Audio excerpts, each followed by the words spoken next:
Hey Max, do you want some water? Yes, please. Brilliant. Okay, you have a good day? I'm fine, thank you. Yeah. But busy. Busy. A couple of years ago, my wife Claire and I decided to do something which I subsequently learned could not only be boosting our mood, but lowering our blood pressure. We volunteered to house a family of 4 Ukrainian refugees, and they've been living with us ever since. In fact, we are sitting down to dinner with them at the moment. Right, dinner served. Here you go. Spaghetti bolognese. Thank you. What can you say in Ukrainian? Smashnoho. And what does that mean? Enjoy your meal. Exactly. They are a lovely family who find themselves in a difficult place through no fault of their own, and we certainly weren't motivated to do this for our health. That said, it's nice to learn there are studies showing that helping others by giving up your time, labour, or even a spare room works both ways. It can reduce stress and boost mental health in both the volunteer and the recipient. It may also be good for your heart in a completely literal sense by lowering cholesterol and reducing chronic inflammation. More on that later. Budmo. Budva. Cheers. Cheers! Exactly. But first I'm speaking to Matt, a land manager for green energy projects in Glasgow, to see if volunteering is something he'd like to give a go. Hi Matt, what's your daily routine like at the moment? Are you busy? Oh, it's a bit of a mix at the moment. Changes really on a daily basis. And outside of work, do you do much else? Yeah, I like to go outdoors swimming, go for hikes. Yeah, try and get out as much as I can. Okay, very active. How's your health? Yeah, it's all right. Not the fittest, as I discovered on a recent hill walk. And what about mood? I suffered previously with depression, but it seems to be all right at the moment. So here's something I think you will find interesting. There is some good science which shows helping out other people is good for your mental health. It can reduce stress, but it's also been shown to help reduce inflammation and improve markers of heart health. Have you ever volunteered before? I did during the pandemic. I was a good Samaritan helping with people's medications and getting them to hospital for appointments and that. And how did you find that? It was very rewarding, yeah. I'm curious, why didn't you keep going? Life circumstances really ran out of time when we all started going back to work. Okay, so I'm going to nudge you gently in that direction. So what I'd like you to do is give volunteering a go. I want you to do some volunteering twice over the next week. There are lots of options and I don't mind what you do. You could perhaps volunteer to join a community kitchen, be a befriender, do some youth work, anything at all. So what do you think about that challenge? I'm actually really looking forward to it. I think it'll be a good opportunity for me to get out there and do some good. I've asked Matt to volunteer twice over the next week because the science really does show that giving back is good for you as well as the other person. For example, a 2016 study involving more than 7,000 older Americans found those who volunteered spent 38% fewer nights in hospital, which was good news for them and for their health insurers. A follow-up study in 2020 found that volunteering for as little as 2 hours a week was linked to a lower risk of an early death and an improved sense of well-being, compared to people who don't regularly volunteer. Now, as I mentioned before, we didn't volunteer to house the Ukrainian family because we thought it would benefit us. And that's important because some research suggests that your motive matters. To be truly effective, your volunteering should be generous and heartfelt. In a study where researchers asked older people to record their motives for volunteering, they found those who volunteered tended to live longer. But the twist was this was only true if the volunteers genuinely wanted to help others, rather than to make themselves feel better. This suggests altruism may be an important factor in how volunteering benefits our health. One way that volunteering may help extend healthy life is by lowering blood pressure, one of the world's biggest killers. In an American study, researchers followed older adults for 4 years, none of whom had high blood pressure to begin with. Those who reported volunteering for about 4 hours a week were 40% less likely to have high blood pressure at the end of the study. But is it simply that people who volunteer tend to be healthier and more health conscious anyway?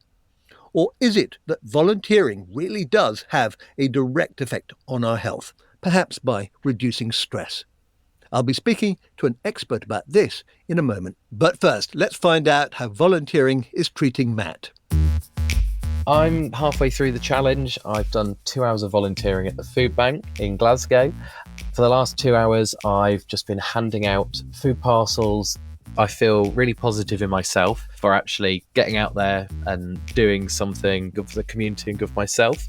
Going completely new to this place with no idea who I was going to meet, there was a bit of anxiety about that, but the people that I was helping were brilliant and the volunteers were all amazing people. I really did enjoy the experience. I'm absolutely looking forward to doing another shift.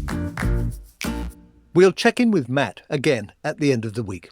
But now I'm speaking to Dr Edith Chen from Northwestern University, who has investigated how helping others can lower chronic inflammation and strengthen the health of our hearts. Hello, Edith. Hello. Now, I've seen a number of observational studies which show that people who volunteer tend to be happier, live longer, and have fewer health problems.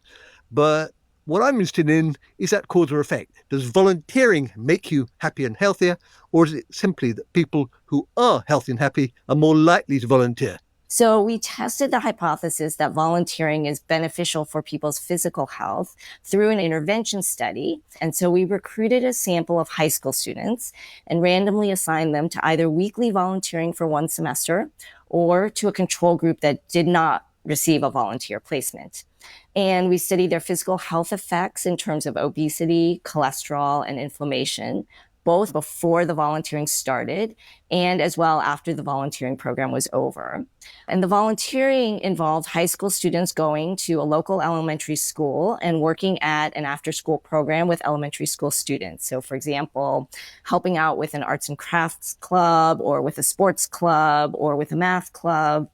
And at the end of the intervention period, we found that students in the volunteering group had lower levels of obesity, lower levels of cholesterol, and lower levels of inflammation compared to the students in the control group, even after you account for their levels at baseline. Wow. And that is both heartwarming and fascinating.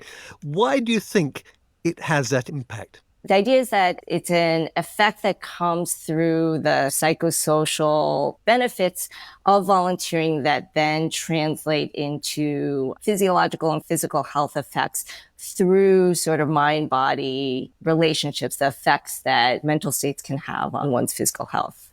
Okay, so it improves mood, it makes you feel better about yourself, and this actually translates perhaps into lower cholesterol or indeed some impact on inflammatory factors. Would that be right?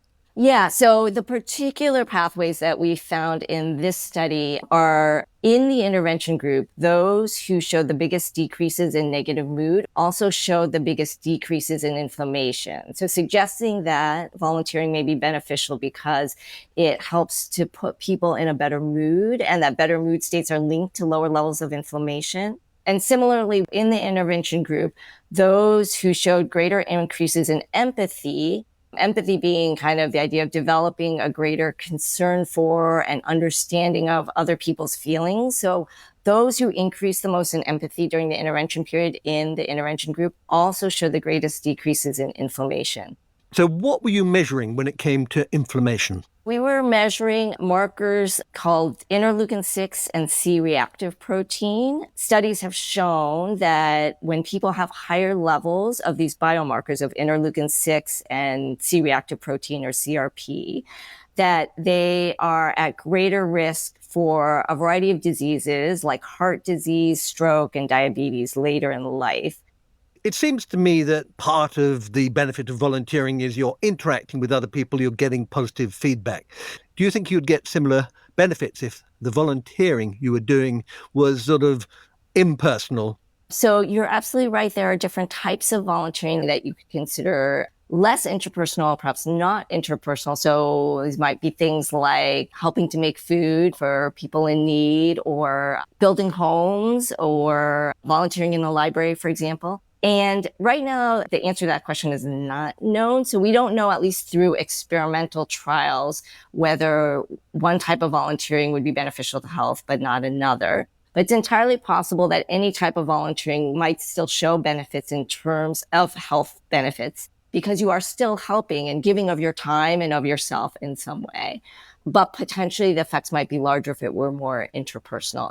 There are observational studies that suggest that, for example, things like giving of your time is better than giving just in terms of, say, a monetary donation. What would you recommend someone do to get started? I think I would say that the main thing is to find a way to help that you personally enjoy doing. So for each person, that could look different. It could be a different type of helping. And then look for organizations that do that sort of work and check out their websites for volunteer opportunities. In your study, the time commitment was once a week. Is there an optimum amount of time you should spend doing this? I would say that there's no specific optimal amount of time, but that instead the key thing is for it to become a regular habit that you develop in your life. We know that everyone has busy lives, and for some people it's not feasible to volunteer once a week. But even if you could do it once every other week or even once a month, I think that would still be optimal in many ways. And the research suggests actually that you don't need to have done some huge number of hours of volunteering in order to see a benefit. But it's just that regular, consistent volunteering as opposed to a one-time action is what I think has the potential to have benefits for health and well-being. How lovely. It is good to know that volunteering doesn't have to be a huge time commitment. Now let's check in with Matt, who's given a lot of time this week, and see how he's been getting on with giving back. I've now completed the challenge. In my second shift, I was actually putting the food parcels together. I met some wonderful volunteers. We had all sorts of conversations. There was a lot of jokes, a lot of laughs, and it was really quite uplifting. And I only moved to Glasgow a few months ago, so finding new people to talk to is always appreciated. It has allowed me to be more physically active as well, going back and forth to the shelves and putting stuff in bags and baskets. It's all this hidden activity that you don't really realise that you're doing. The challenge has definitely been rewarding for me. It makes me feel good about myself knowing that I'm doing something for the community. I will be continuing with the volunteering. I'm hoping to do one shift every fortnight. It's great to hear Matt has enjoyed his volunteering challenge. Regular volunteering can be really good for you and your community, especially if you're giving out of the goodness of your heart. I do think it's worth it, and as Dr. Chen said, it could be just once a month. So why not try volunteering? You could lift your mood, help your heart, and of course, help others.